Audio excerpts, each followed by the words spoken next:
कैसे हैं आप सभी। हमारे साथ बने रहने के लिए आप सभी का थैंक यू। हमने लास्ट वीडियो में डिस्कस किया था एम्स नॉरसेट एग्ज़ाम के बारे में, नॉरसेट का पेपर सोल्व किया था। आज की सीरीज़ में हम लेके आए हैं GMCS 2019 का मेमोरी बेस्ड पेपर हमारा। इसमें फर्स्ट क्वेश्चन हमारा है, arrange the following 5 events in correct order of occurrence. आपके पास में 5 ऑप्शन दिए गए हैं, इनको करेक्ट ऑर्डर इनका क्या है, एक के बाद में एक कौन सा प्रोसीड करता है, इस लेवल में इस ऑर्डर में इनको अरेंज करना है। ठीक है, ये जो क्वेश्चन है ये हमारे एंडोक्राइन ग्लैंड से रिलेटेड है या एंडोक्राइन फंक्शन से सिस्टम से रिलेटेड है। तो आपको पता होना चाहिए कि सबसे पहले कौन सा सिस्टम एक्टिवेट होता है, उसके बाद में फिर कौन सा हार्मोन रिलीज होगा, वो हार्मोन जा करके कौन से टारगेट ऑर्गन पे एक्शन करेगा और क्या रिजल्ट हमें देखने को मिलेगा। तो इसके लिए हमें ये सीक्वेंस का पता होना ज़रूरी है, तभी हम इस क्वेश्चन को सोल्व कर पाएंगे। देखिए आपके पास में 5 ऑप्शंस दिए गए हैं, इनमें सबसे पहले कौन सा एक्शन होगा आपको ये देखना है। देखिए थर्ड, हमें पता है हमारा जो हाइपोथैलेमस है वो सारी एक्टिविटीज़ जो ग्लैंड्स की है उनको कंट्रोल करता है। तो हाइपोथैलेमस के बाद में हमारा एंटीरियर पिट्यूटरी ग्लैंड है या पिट्यूटरी ग्लैंड है वो एक्टिवेट होता है। एंटीरियर पिट्यूटरी ग्लैंड के बाद में जो हमारा टारगेट ऑर्गन जो है वहाँ से जो हार्मोन है उसका सिंथेसिस होता है और फिर उसका एक्शन होता है।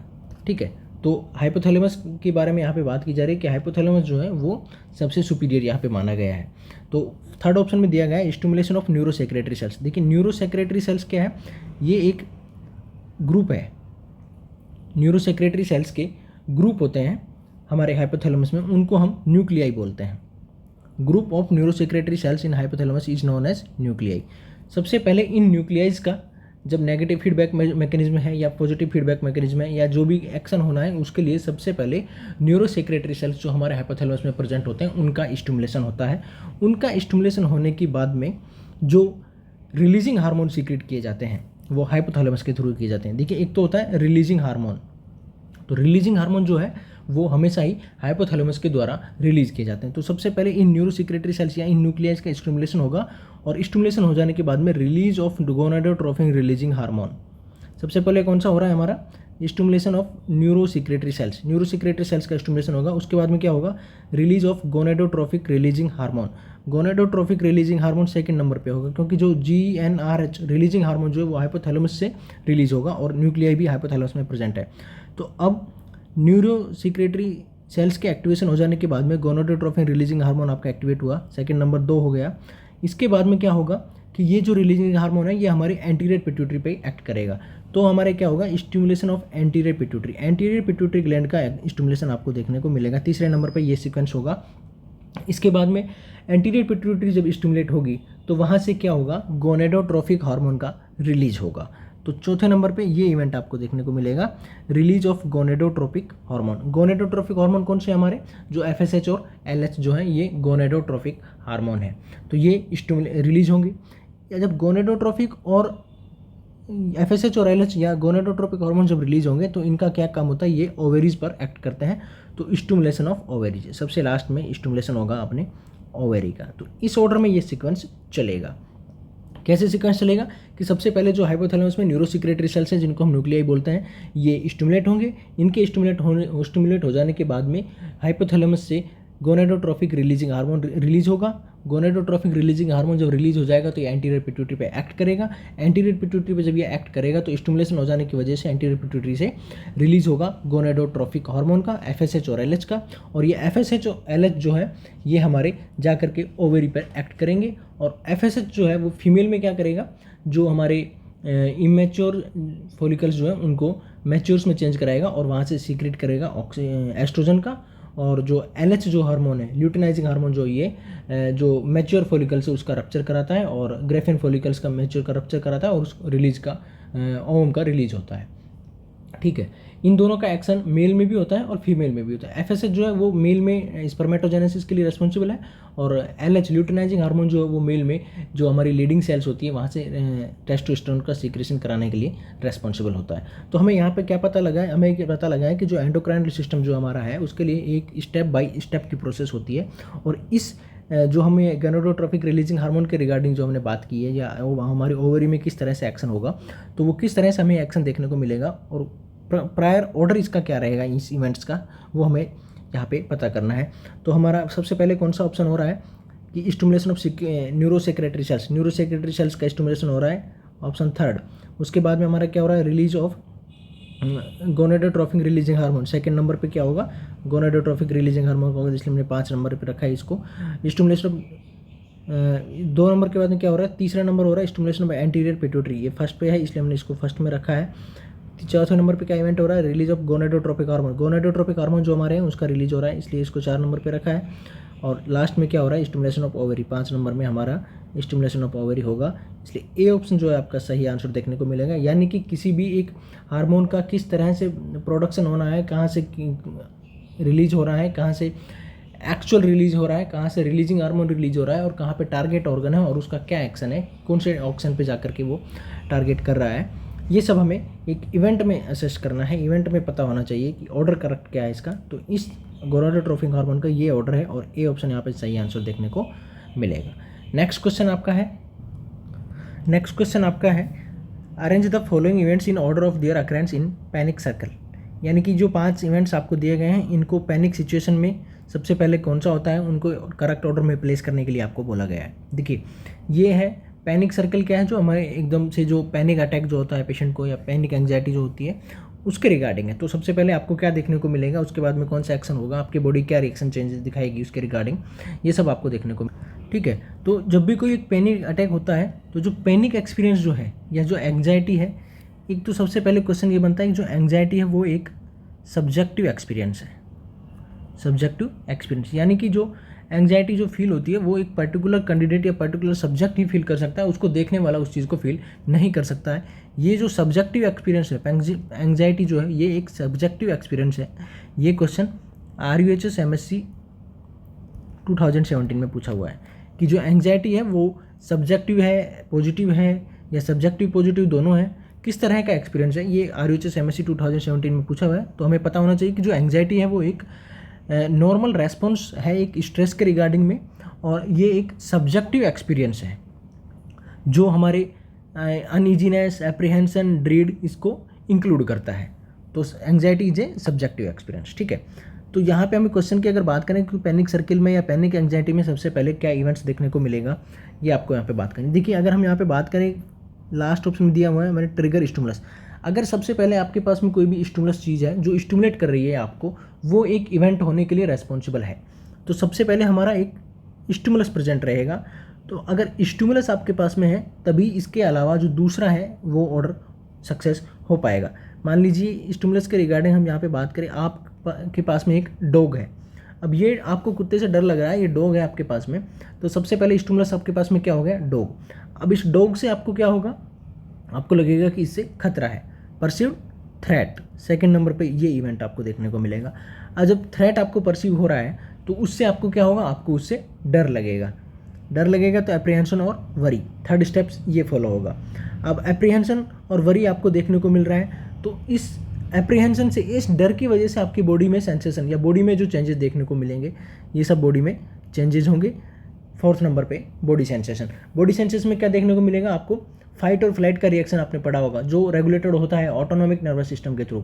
डायफोरेसिस देखने को मिलेगा, हेयर इरेक्शन देखने को मिलेगा, ब्रोंकोडायलेशन देखने को मिलेगा, पुपिल्स डायलेशन देखने को मिलेगा, बीपी बढ़ा हुआ देखने को मिलेगा, पल्स बढ़ी हुई देखने को मिलेगी, रेस्पिरेशन बढ़ा हुआ देखने को मिलेगा, सलाइवरी सीक्रेशन जो है वो डिक्रीज देखने को मिलेंगे, ठीक है। ये हमारे बॉडी का सेंसेशन होगा। और इसके बाद interpretation of sensation as catastrophic, यानी कि आपको अब ये सेंसेशन कंप्लीट हो जाने के बाद में लगेगा कि यहाँ तो सबसे ज़्यादा ही खतरा है, 5 नंबर ये इवेंट सबसे लास्ट में होगा। और इसके बाद में आप क्या करेंगे, वहाँ से या तो फाइट करेंगे या फिर वहाँ पे फ्लाइट करेंगे, या तो आप वहाँ पे रुकेंगे उस डॉग से फाइट करेंगे या वहाँ से भाग जाएंगे। तो ये एक करेक्ट ऑर्डर हुआ हमारे पैनिक सर्कल या पैनिक अटैक से जो रिएक्शंस या फिजियोलॉजिकल रेस्पॉन्स जो हमारी बॉडी देगी उसका।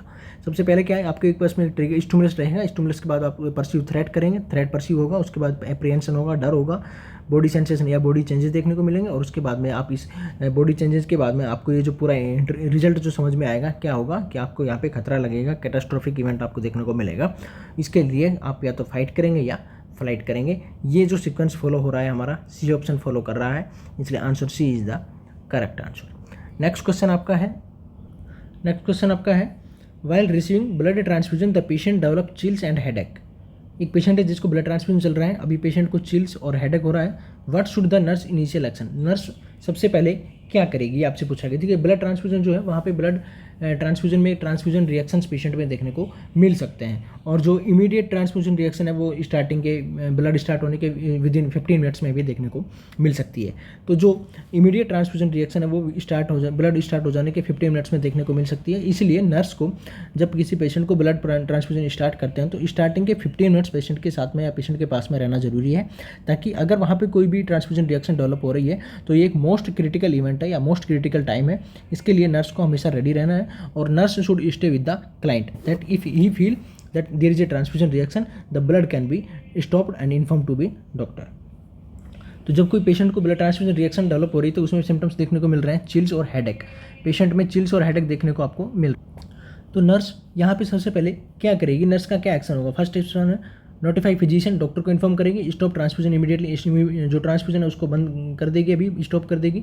या लास्ट थर्ड ऑप्शन है कवर द पेशेंट को चिल्स है तो ब्लैंकेट से कवर करेगी, और हेडेक जो है हेडेक के ट्रीटमेंट के लिए उसको एक एसिटामिनोफेन PCM मेडिकेशन दे देगी, या slow the blood flow to keep the open, या उसकी वेन को ओपन करने के लिए जो ट्रांसफ्यूजन रिएक्शन हो रहा है पेशेंट को तो वहाँ पे ब्लड फ्लो को रेगुलेट करने के लिए उसकी जो ब्लड फ्लो की जो रेट है उसको कम कर देगी। देखिए ये जो चिल्स और हेडेक जो है ये ट्रांसफ्यूजन रिएक्शन है। तो ट्रांसफ्यूजन रिएक्शन के टाइम पे पेशेंट को क्या करना होता है कि हमें जो ब्लड ट्रांसफ्यूजन है उसको इमीडिएटली स्टॉप कर देंगे। Option B is the correct answer. ये जो नोटिफाई जो फिजिशियन है ई स्टेट, ये हम ट्रांसफ्यूजन रिएक्शन को या ट्रांसफ्यूजन को बंद कर देने के बाद में फिर डॉक्टर को इन्फॉर्म करेंगे। तो हमें यहाँ पे एसिटामिनोफेन और ये ऑर्डर मेडिकेशन देने का जरूरत नहीं है। और वेन को ओपन करने के लिए हम ब्लड फ्लो को नहीं चलाएंगे, अगर चलाना भी होगा तो हम एक नॉर्मल सलाइन को ट्रांसफ्यूज करेंगे या इन्फ्यूजन करेंगे। ठीक है, तो यहाँ पे ऑप्शन बी देखने को मिलेगा। और नेक्स्ट क्वेश्चन आपका है choose the most therapeutic response to mister Shyam's question am I going to die. एक पेशेंट है आपके पास में मिस्टर श्याम नाम से, उसका क्वेश्चन है am I going to die, मैं मरने जा रहा हूँ, क्या मैं मर रहा हूँ। उसके लिए थेरेप्यूटिक रेस्पॉन्स नर्स का क्या होगा ये आपसे पूछा गया है।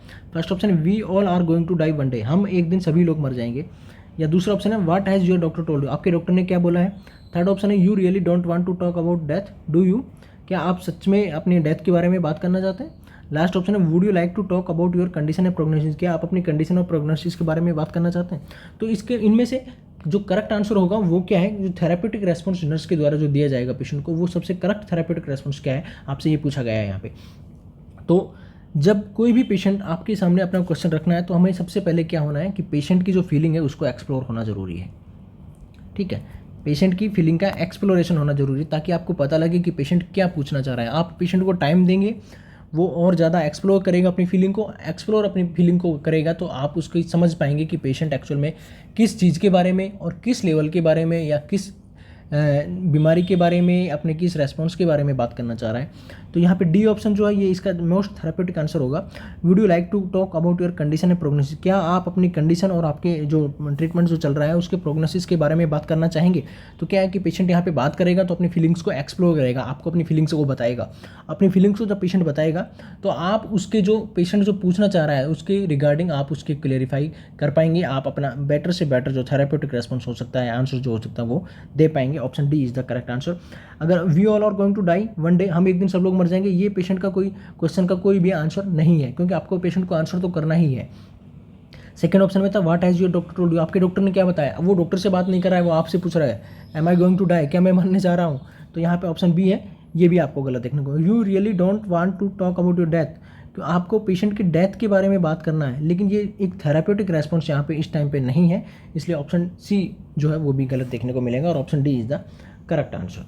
नेक्स्ट क्वेश्चन आपका है, क्वेश्चन है विच of the following would be A common indication of infiltration of A peripheral intravenous infusion. एक पेशेंट है जिसको कोई भी इन्फ्यूजन चल रहा है पेरिफेरल साइट में, तो उसमें इन्फिल्ट्रेशन अगर आपको देखने को मिल रहा है तो इन्फिल्ट्रेशन में कौन से सिम्टम्स या कौन से इंडिकेशंस आपको देखने को मिलेंगे। आपको पता लगेगा कि ये अगर सिम्टम्स है तो यहाँ पे फ्लूइड का इन्फिल्ट्रेशन हो रहा है। देखिए इन्फिल्ट्रेशन का मतलब क्या हो गया, लीकेज या सीपेज जो हम बोल सकते हैं, लीकेज या seepage of fluid outside the when.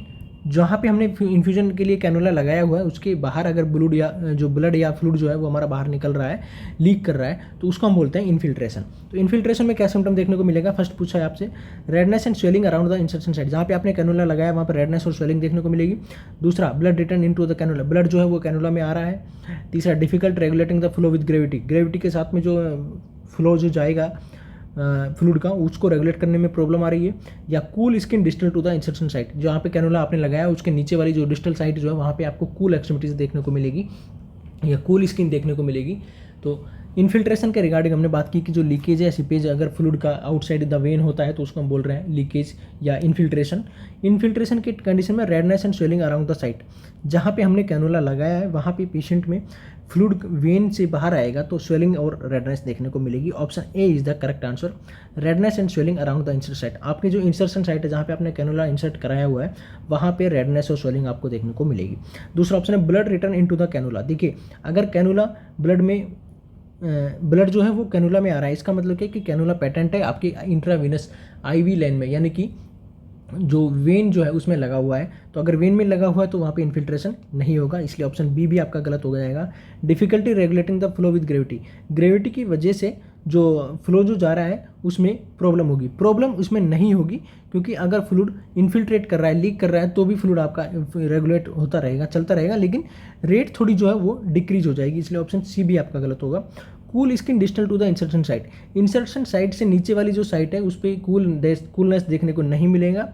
Coolness अगर देखने को मिलेगा तो वो कहाँ पे मिलेगा, इंसर्शन साइट पे देखने को मिलेगा। उस यहाँ पे बात की गई है distal to the skin, distal to the insertion site, insertion site पे ही कूलनेस देखने को मिलेगा, उससे डिस्टल साइट पे कूलनेस देखने को आपको नहीं मिलेगा। ऑप्शन डी भी इसलिए यहाँ पे गलत होगा और option A is the correct answer, redness and swelling around the insertion site. Next question आपका है, Miss Babita is in the emergency room after being involved in traffic accident. What would be an early sign of hemorrhagic shock? एक patient है emergency room में आपके पास में आया, traffic accident हो गया, बबीता नाम से पेशेंट है।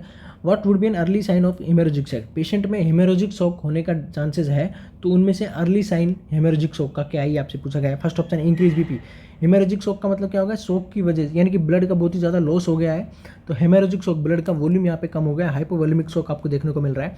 तो वहाँ पे हाइपोवोल्यूमिक शॉक में फर्स्ट ऑप्शन या फर्स्ट साइन पेशेंट में क्या देखने को मिलेगा, इंक्रीज बीपी। क्या पेशेंट का बीपी बढ़ा हुआ देखने को मिलेगा, नहीं देखने को मिलेगा, क्योंकि अगर ब्लड का वॉल्यूम कम है तो बीपी डिक्रीज होगा ना कि इंक्रीज। सेकंड है पैलर देखने को नहीं मिलेगा।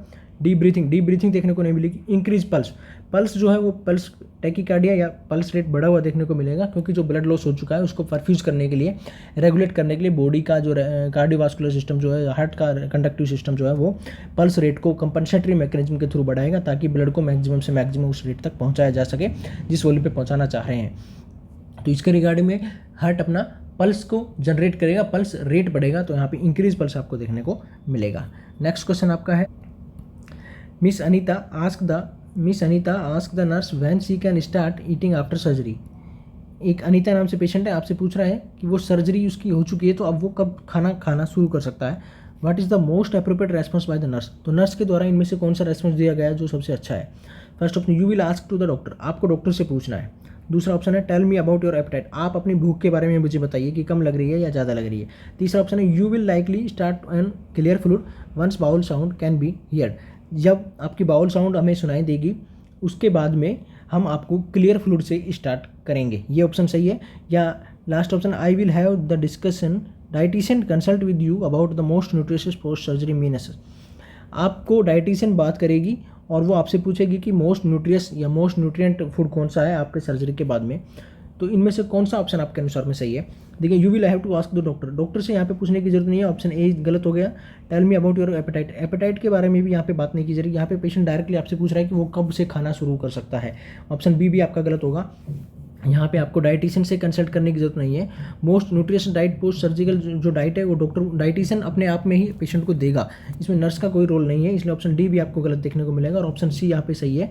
नर्स पेशेंट को अप्रोप्रिएट आंसर के रूप में क्या बता रही है, you will likely start to, आपको सर्जरी हो जाने के बाद में हम जब आपकी बाउल साउंड हमें सुनाई देगी, यानी कि जो 24 से 48 आवर्स के बाद में पेशेंट की जो बाउल साउंड सुनाई देती है, एनेस्थेसिया का जो इफेक्ट है वो खत्म हो जाता है उसके बाद में, तो जब बाउल साउंड सुनाई दे रही है यानी कि पेरिस्टाल्टिक मूवमेंट आपको सुनने को देखने को वहाँ पे पेशेंट को मिल रहा है, तो वहाँ पे हम पेशेंट को क्लियर फ्लूइड से शुरू करेंगे और क्लियर फ्लूइड से फिर लिक्विड में लेके आएंगे, क्लियर लिक्विड से लिक्विड से फिर सेमी सॉलिड और फिर सॉलिड की तरफ हम चलेंगे। तो ऑप्शन सी यहाँ पे जो है वो आपका सही आंसर देखने को मिलेगा। नेक्स्ट क्वेश्चन आपका है, when caring for an infant during cardiac arrest which pulse must be palpated to determine cardiac function. एक पेशेंट है जिसको इन्फेंट है, कार्डियक अरेस्ट हुआ है, आप उसका कौन से साइड का पल्स चेक करेंगे जब उसके कार्डियक फंक्शन को डिटरमाइन कर रहे हैं तब। First option carotid, brachial, pedal और रेडियल, इनमें से कौन सी पल्स आप पेशेंट की वहाँ पे चेक करेंगे। फर्स्ट ऑप्शन कैरोटिड, कैरोटिड को हम किस में चेक करते हैं, एडल्ट में। क्वेश्चन में पूछा है आपसे इन्फेंट के रिगार्डिंग। ब्रैकियल, ब्रैकियल ऑप्शन यहाँ पे सही आंसर देखने को मिलेगा, क्योंकि इन्फेंट जो होता है उसके हम ब्रैकियल या फिर फीमोरल, ब्रेकियल या फीमोरल पल्स को चेक करते हैं उसके कार्डियक फंक्शन को पता करने के लिए। पेडल पल्स यहाँ पे चेक नहीं की जाएगी और रेडियल पल्स भी यहाँ पे चेक नहीं की जाएगी। अगर इन्फेंट के रिगार्डिंग हम बात करें तो इन्फेंट में ब्रेकियल या फीमोरल पल्स चेक करते हैं और एडल्ट में कैरोटिड पल्स चेक करते हैं। और अगर चाइल्ड की यहाँ पे बात हो रही है तो चाइल्ड में सिर्फ और सिर्फ फीमोरल पल्स को चेक किया जाता है कार्डियक फंक्शन को डिटरमाइन करने के लिए। ऑप्शन बी यहाँ पे सही आंसर देखने को मिलेगा। नेक्स्ट क्वेश्चन आपका है, नेक्स्ट क्वेश्चन है the evidence to assess whether or not experimental treatment या condition has made the difference refers to. ठीक है, यानी कि कोई भी जो एक्सपेरिमेंट आपने जो ट्रीटमेंट स्टडी है या जो कंडीशन है उसमें जो एविडेंस आपको देखने को मिला है वो एक्सपेरिमेंटल इंटरवेंशन के थ्रू देखने को मिला है, तो उसको आप क्या बोलते हैं, external validity, internal validity, criterion validity और कंस्ट्रक्ट वैलिडिटी। देखिए वैलिडिटी का मतलब होता है ट्रस्ट वर्दीनेस, क्रेडिबिलिटी, ट्रस्ट वर्दी और क्रेडिबिलिटी, या आप बोल सकते हैं dependability of research result. Research का जो रिजल्ट आपका आया उसकी क्रेडिबिलिटी कितनी है, उसको आप ट्रस्ट कर सकते हैं या नहीं, या उसकी डिपेंडेबिलिटी कितनी है, उसको हम बोलते हैं वैलिडिटी। वैलिडिटी जो है वो दो तरीके से होती है, इंटरनल और एक्सटर्नल वैलिडिटी। इंटरनल वैलिडिटी का मतलब क्या होता है कि आपने जो भी इंटरवेंशंस जो किए हैं या आपने जो इंडिपेंडेंट वेरिएबल्स जो यूज़ किए हैं, क्या वो इंडिपेंडेंट वेरिएबल्स रिजल्ट में चेंजेस ला रहे हैं या नहीं ला रहे हैं। तो अगर चेंजेस ला रहे हैं तो अगर इंडिपेंडेंट वेरिएबल एक्सपेरिमेंटल ग्रुप में या कंट्रोल ग्रुप में अगर चेंजेस लेकर आ रहे हैं तो उसको हम बोलते हैं इंटरनल वैलिडिटी। ऑप्शन बी यहाँ पे आपका सही देखने को मिलेगा। एक्सटर्नल वैलिडिटी जो है, एक्सटर्नल वैलिडिटी का मतलब क्या है, आपने जो रिजल्ट जो मिला है आपको रिसर्च स्टडी का, उसको अगर आप जनरलाइज कर रहे हैं, ऑल पॉपुलेशन पे जनरलाइज कर रहे हैं, या उसका जो रिजल्ट है उसको आप एक बहुत बड़े एक्सटेंट जनरलाइज लेवल तक या लार्ज पॉपुलेशन तक लेके जा रहे हैं, तो उसको हम बोलते हैं एक्सटर्नल वैलिडिटी। यहाँ पे ऑप्शन बी है, यहाँ पे बता रहा है एविडेंस टू एसेट। यहाँ पे एविडेंस है आपके पास में कि वेदर या तो और या नहीं जो आपके इंडिपेंडेंट वेरिएबल है या जो आपने जो एक्सपेरिमेंट जो किए हैं उसने आपके रिजल्ट स्टडी को अफेक्ट किया है या नहीं किया है, उसका अगर हमें पता करना है तो उसको हम बोलते हैं इंटरनल वैलिडिटी। नेक्स्ट क्वेश्चन आपका है which nursing theorist believe that the most patient are capable of performing self care. यानी कि सेल्फ केयर वाला जो थ्योरी है इनमें से किस थ्योरिस्ट या किस थ्योरिस्ट के द्वारा दिया गया था। फर्स्ट है डोरोथा ओरम, मार्था रोगरेस, मेडलेंगर लेंगर और सिस्टर कैलिस्टा। तो जो यहाँ पे बात की जा रही है self care, performing self care वाली जो थ्योरी है वो डोरेथा ओरम्स ने दिया था 1971 में। ऑप्शन ए यहाँ पे सही देखने को मिलेगा, क्योंकि जो डोरेथा ओरम्स जो थे इन्होंने सेल्फ केयर परफॉर्मिंग मॉडल या परफॉर्मिंग सेल्फ केयर वाला थ्योरी दिया था। सेल्फ केयर डेफिसिट भी मॉडल भी इसको हम बोलते हैं 1971 में। इसका मतलब ये था कि अगर कोई भी पेशेंट है या कोई भी कैंडिडेट है जिसको अगर सेल्फ केयर में डेफिसिट है, जो अपने सेल्फ केयर नहीं कर पा रहा है, उसके लिए नर्सिंग इंटरवेंशंस की ज़रूरत होती है। ये इसका मेन थीम था इस थ्योरी का। और जो यहाँ पे अगर बात करें मेडलेना लेंगर्स जो है, मेडलेना लेंगर्स ने जो trans cultural theory of nursing जो है ये दिया था, trans cultural theory of nursing दिया था मेडलेना लेंगर्स ने। और सिस्टर कैलिस्टा रॉय ने क्या दिया था, जो रॉय अडेप्टेशन मॉडल जो है ये सिस्टर कैलिस्टा रॉय ने दिया था। इनके अकॉर्डिंग क्या है कि जो ह्यूमन बीइंग है इन्होंने मेंटेन करके रखना है एक balance between biological, physiological, psychological और सोशल सिस्टम। बायोलॉजिकल, साइकोलॉजिकल और जो सोशल सिस्टम है इसके बीच में एक बैलेंस मेंटेन करके रहना चाहिए। ये सिस्टर कैलिस्टा रॉय का रॉय अडेप्टेशन मॉडल है। और जो मार्था रोगर्स ने 1970 में unitary human beings, science of unitary human beings ये थ्योरी दिया था। तो सेल्फ केयर डेफिसिट मॉडल जो किसने दिया था, डोरेथा ओरम्स ने 1971 में। नेक्स्ट क्वेश्चन आपका है what is the term use for normal respiratory rhythm and depth in a client. यानी कि एक पेशेंट है जिसका नॉर्मल रेस्पिरेटरी रेट है और डेप्थ है, उसके लिए आप कौन सा टर्म यूज करते हैं, यूपनिया। Option A is the correct answer. यूपनिया मतलब नॉर्मल डेप्थ और रेट वाला जो रेस्पिरेशन होता है उसको हम यूपनिया बोलते हैं। Option A is the correct answer. Next question आपका है alarm, resistance, exhaustion are concept related to. यानी कि जो तीन कंसेप्ट है अलार्म, रेजिस्टेंस और exhaustion are concept related to, ये जो कंसेप्ट है ये किस चीज़ से रिलेटेड है, health belief model, trans theoretical model, health promotion model और जनरल अडेप्टेशन सिंड्रोम। तो ये जो तीनों मॉडल्स हैं ये जनरल अडेप्टेशन सिंड्रोम से रिलेटेड कंसेप्ट है। Option D is the correct answer. General adaptation syndrome क्या होता है? इसका मतलब है how your body respond to stress, यानी कि आपकी बॉडी कोई भी स्ट्रेस के अगेंस्ट में किस प्रोसेस में रेस्पॉन्ड करती है, ये एक जनरल अडेप्टेशन सिंड्रोम मॉडल में बताया गया है। ये हैंस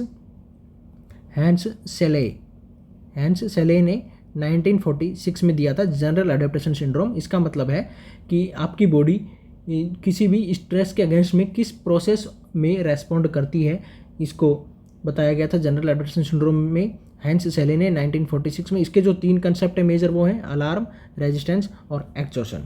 नेक्स्ट क्वेश्चन आपका है, a client in the late active phase of labour suddenly she tell the nurse she feel weak and dizzy. The nurse note the drop in maternal BP and late deceleration of fetal heart rate. The initial action of the nurse should be, यानी कि आपसे पूछा गया एक patient है जो late active phase of labour में है, सडनली पेशेंट बता रहा है आपको वो वीक फील कर रहा है, डिजी फील कर रहा है। आपने नोट किया कि मैटरनल बीपी मदर का जो बीपी है वो डाउन हो रहा है एंड लेट डिसेलरेशन आपको यहाँ पे देखने को मिल रहा है और फीटल हार्ट रेट का डिलेट डिसेलरेशन आपको देखने को मिल रहा है।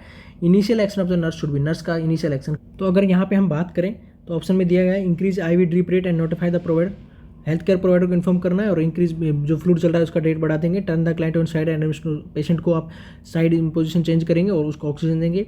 तीसरा है असेस फॉर कोड प्रोलैप्स और वेजाइनल ब्लीडिंग और कोड प्रोलैप्स के लिए असेस करेंगे या प्रिपेयर फॉर इमीडिएट डिलीवरी के लिए आप प्रिपेयर करेंगे, यानी कि LSCs के लिए भी प्रिपेयर कर सकते हैं।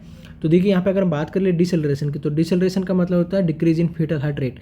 डिसेलरेशन जो 3 तरीके से हो सकता है, अर्ली, लेट और एक होता है वेरिएबल। अगर अर्ली डिसेलरेशन की हम बात करें तो अर्ली डिसेलरेशन का मतलब है कि फीटल हार्ट रेट जो है 100 से 110 के बीच में रहेगा। कब रहेगा? Decrease in fetal heart rate due to compression of fetal head. Fetus head जब बर्थ प्रोसेस में है, बर्थिंग के टाइम पे उसका फीटल हार्ट रेट कंप्रेस होगा, कंप्रेशन होने की वजह से स्टिमुलेशन होगा वेगस नर्व का, और वेगस नर्व स्टिमुलेट हो जाने की वजह से बीपी जो पेशेंट की बेबी जो है उसका हार्ट रेट जो डाउन होगा वो 100 से ज़्यादा रहेगा, लेकिन 110 से कम रहेगा, 100 से 110 रहेगा। अर्ली डिसेलरेशन है, इसमें कुछ करने की जरूरत नहीं है, पेशेंट अपने आप में जैसे ये हेड डिलीवर हो जाएगा नॉर्मल हो जाएगा। ठीक है। लेट डिसेलरेशन में क्या होता है? Decrease in fetal heart rate, baby की फीटल हार्ट रेट में डाउन कमी देखने को मिलेगी, डिक्रीज देखने को मिलेगी due to utero placental circulation, यानी कि जो यूट्रस और प्लेसेंटा के बीच में जो सर्कुलेशन है वो इम्पेयर्ड हो जाएगा यहाँ पे, इस वजह से फीटल हार्ट रेट कम होगी। तो हमें क्या करना पड़ेगा? यूट्रो प्लेसेंटल सर्कुलेशन जब इम्पेयर्ड हो गया तो वहाँ पे यानी कि इसका मतलब है कि बेबी को प्रॉपर ऑक्सीजन नहीं पहुँच पा रही, तो हमें क्या करना पड़ेगा? ऑक्सीजन देनी पड़ेगी। तो हमारी प्रायोरिटी यहाँ पे क्या होगी? Administer oxygen. Option B is the correct answer, क्योंकि आपके क्वेश्चन में क्या पूछा है? Late deceleration. तो लेट डिसेलरेशन में क्या प्रायोरिटी है हमारी? ऑक्सीजन एडमिनिस्टर करना। तो एडमिनिस्टर कर रहे हैं ऑक्सीजन किस में? ऑप्शन 2 में। तो B option is the correct answer. लेकिन जो मेन इंपॉर्टेंट बात है वो आपको ये याद रखनी है कि जो लेट डिसेलरेशन है उसमें जो कंप्रेशन जो होता है, यानी कि जो डिसेलरेशन आपको जो देखने को मिल रहा है वो जैसा अर्ली डिसेलरेशन में था ऐसा ही देखने को मिलेगा, लेकिन इसमें जो डिसेलरेशन है, जो डिक्रीज हार्ट रेट स्टार्ट होना है, ये जब यूट्रस का कॉन्ट्रैक्शन स्टार्ट होगा, यूट्रस के कॉन्ट्रैक्शन स्टार्ट होने से स्टार्ट होगी और जब कॉन्ट्रैक्शन खत्म हो जाएगा तब तक फीटल हार्ट रेट डिक्रीज या डिसेलरेट होती रहेगी। ये इंपॉर्टेंट एस्पेक्ट है इस लेट डिसेलरेशन का। ठीक है। और लास्ट था हमारा वेरिएबल डिसेलरेशन। वेरिएबल डिसेलरेशन का मतलब क्या है? जब जो कोड कंप्रेशन है, अम्बिलिकल कोड जो उसका अगर कंप्रेशन हो जाता है तो उसको हम बोलते हैं वेरिएबल कंप्रेशन। तो इस कंप्रेशन को रिलीव करने के लिए हम पेशेंट की पोजीशन को चेंज करते हैं, ये हमारा फर्स्ट प्रायोरिटी है। लेकिन इस क्वेश्चन में आपको दिया गया है turn the client on side and administer oxygen, ये दोनों ऑप्शन इसी चीज़ में कवर कर रहे हैं। हमारा एडमिनिस्टर ऑक्सीजन करने का लेट डिसेलरेशन में मेन प्रायोरिटी है, इसलिए option B is the correct answer. Next question आपका है, during which war United States ask for Florence Nightingale assistance in setting up military hospital, यानी कि फ्लोरेंस नाइटिंगेल जिन्होंने एनवायरमेंटल थ्योरी दिया था, फ्लोरेंस नाइटिंगेल ने कौन सा थ्योरी दिया था? एनवायरमेंटल थ्योरी दिया था 1860 में। ठीक है, 1860 में एनवायरमेंटल थ्योरी दिया था फ्लोरेंस नाइटिंगेल ने। तो इनको जो असिस्टेंस जो लिया गया था यूएस के वर्ल्ड वॉर में, वो कौन से वार में लिया गया था? Setting up military hospital set करने के लिए। तो कौन सा वार था? सिविल वार में लिया गया था। Option D is the correct answer. Next question आपका है, बर्थ रेट क्या है? तो बर्थ रेट क्या होता है ये आपसे यहाँ पे पूछा गया है। तो birth rate live birth upon 1000 mid year population में 1000 लोगों पे कितने लाइव बर्थ हैं, इसका मतलब होता है birth rate. Option A is the correct answer. Next question आपका है as per latest census sex ratio the number of female per 1000 of males of Chandigarh is reported to be, यानी कि जो फीमेल्स का रेशियो है 100 मेल्स में females का ratio Chandigarh में लेटेस्ट कितना है, ये आपसे यहाँ पे पूछा गया है। तो अगर यहाँ पे हम बात करें तो फीमेल चंडीगढ़ में फीमेल्स और मेल्स का रेशियो जो वो 818, option B is the correct answer. Next question आपका है, नेक्स्ट क्वेश्चन है this step of nursing process include the systemic collection of all subjective and objective data about the client in which the nurse focus holistically on the client physical, psychological, emotional, socio cultural and spiritual aspect, यानी कि data collection का वो कौन सा step है जिसमें subjective और objective data और वो भी ऑल फील्ड से कौन कौन से physical, psychological, emotional, socio culture और स्पिरिचुअल एस्पेक्ट से कलेक्ट किया जाता है, वो नर्सिंग प्रोसेस का कौन सा स्टेप है जिसमें हम डाटा असेस कर रहे हैं, यानी कि डाटा पता कर रहे हैं, कौन सा स्टेप हमारा असेसमेंट स्टेप है, option A is the correct answer. Next question आपका है there are number of risk factor associated with coronary artery disease which of the following is a modified risk factor, यानी कि coronary artery disease से related दो तरह के factor होते हैं, एक तो मॉडिफाइबल होते हैं, एक नॉन मॉडिफाइबल। तो इनमें से कौन सा रिस्क फैक्टर जो वो एक मॉडिफाइबल रिस्क फैक्टर ये आपसे यहाँ पे पूछा गया है। तो हेरिडिटरी, जेंडर, एज और ओबेसिटी। देखिए हेरिडिटरी यानी जो हमें पेरेंट्स से मिल रहा है, जेंडर जो आपका मेल या फीमेल है या थर्ड जेंडर है, एज जो आपकी घटने और बढ़ने वाली एज है यानी कि जो भी एज है, या ओबेसिटी। आप इनमें से किस चीज़ को मॉडिफाइबल चीज़ को कंट्रोल कर सकते हैं, हेरिडिटी को कंट्रोल नहीं कर सकते, जेंडर को कंट्रोल नहीं कर सकते और एज को कंट्रोल नहीं कर सकते। आप ओबेसिटी को कंट्रोल या अनकंट्रोल कर सकते हैं, option A is the correct answer, क्योंकि ओबेसिटी जो है वो एक मॉडिफाइबल रिस्क फैक्टर में काउंट होता है, option A is the correct answer obesity. Next question बोल रहा है आपका when administering single rescuer adult CPR what is the breath to compression ratio, यानी कि एक कैंडिडेट है रेस्क्यूअर है एडल्ट सीपीआर में, तो उसमें ब्रीथ और कंप्रेशन का क्या रेशियो होना चाहिए, 2 ब्रीथ रेशियो, 2:30 या 1:30 या 2:5, 2 वेंटिलेशन और 5 कंप्रेशन या 1:15। अगर एडल्ट सीपीआर की बात की जा रही है और सिंगल रेस्क्यूअर है तो आपको 2 breath every 30 compression, option A is the correct answer, क्योंकि अगर एडल्ट सीपीआर जो है वहाँ पे आपको 30 कंप्रेशन देना है और 2 ब्रीथिंग देना है, यही रेशियो रहेगा चाहे आप सिंगल रेस्क्यूअर हैं या आप डबल रेस्क्यूअर हैं। अगर हम बात कर लें यहाँ पे चाइल्ड की, तो चाइल्ड में अगर सिंगल रेस्क्यूअर है तो 30:2 होगा और अगर डबल रेस्क्यूअर है तो 15:2 है, और एडल्ट में या सॉरी इन्फेंट में भी, चाइल्ड और इन्फेंट में सेम रहेगा कि सिंगल में 30:2 और डबल में 15:2।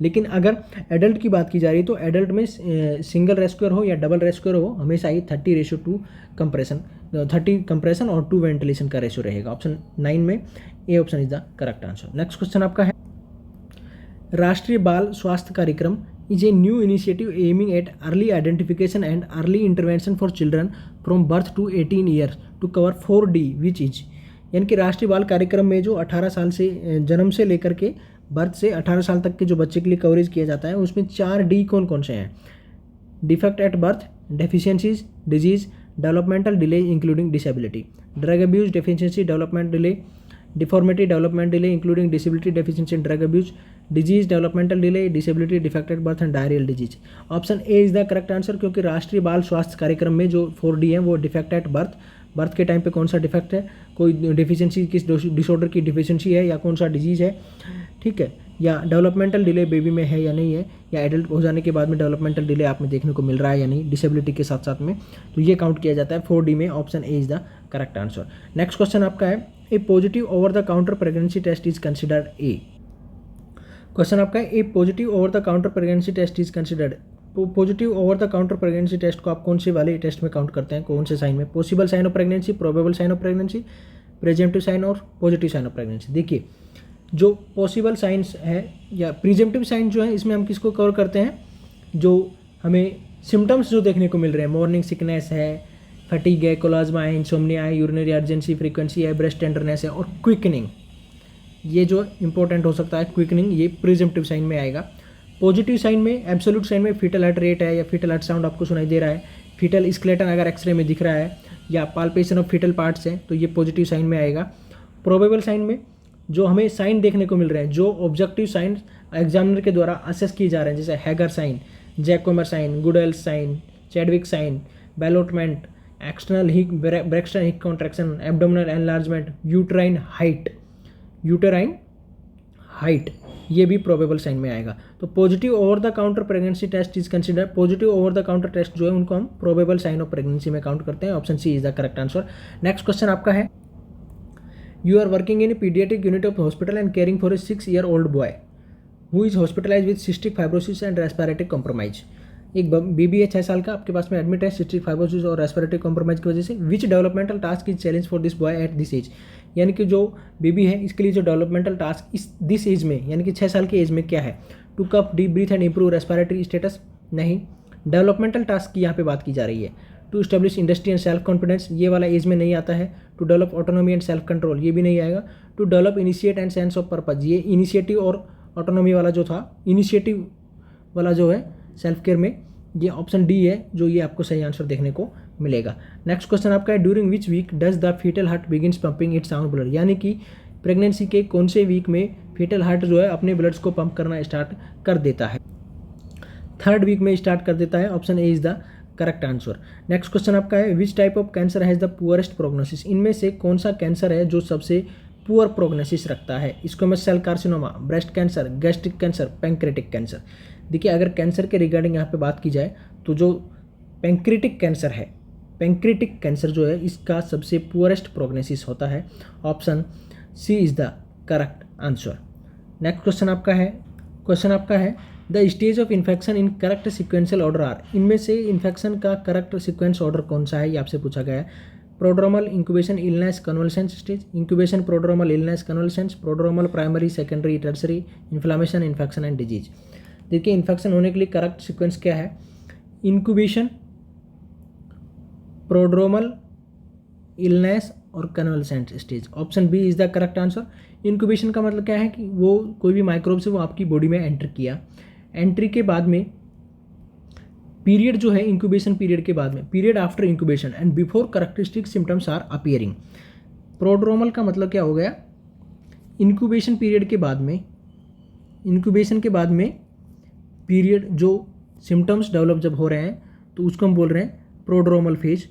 कैरेक्टरिस्टिक सिम्टम्स अपीयर हो रहे हैं इन्फेक्शंस से पहले, यानी कि इंक्यूबेशन का मतलब एंट्री कर गया है, प्रोड्रोमल अभी सिम्टम्स दिखा रहा है और फिर फुलनेस स्टेज आपको देखने को मिल रही है, इलनेस देखने को मिल रही है, उसके बाद कन्वल्सेंस स्टेज देखने को मिलेगा जहाँ पे डिजीज़ कम होने लगेगी। तो ये ऑप्शन बी का यानी कि कोई भी इन्फेक्शन होने का करेक्ट सीक्वेंस है incubation, prodromal, illness and convalescence stage. Option B is the correct answer. Next question आपका है कि match list 1 with list 2 and give your answer using the codes given below, यानी कि आपके पास में 2 लिस्ट दी गई हैं, यानी कि आपके पास में एक लिस्ट है, इसमें आपको बताना है कि ये कौन कौन से सिम्टम्स हैं और किस ब्रेन एरिया के द्वारा कंट्रोल किए जाते हैं। फर्स्ट ऑप्शन में द एसिटाइल कोलिनर्जिक सिस्टम, हमारा जो एसिटाइल कोलिनर्जिक सिस्टम है ये ब्रेन के किस एरिया के द्वारा कंट्रोल्ड किया जाता है? तो ऑप्शन पी जो है यानी कि पी वाला जो ऑप्शन है वो किसके द्वारा कंट्रोल किया जा रहा है? हमारा pons and basal forebrain के द्वारा। तो ये जो है इससे लिंक्ड है, पी वाला 3 से रिलेटेड, यानी कि pons and basal forebrain से।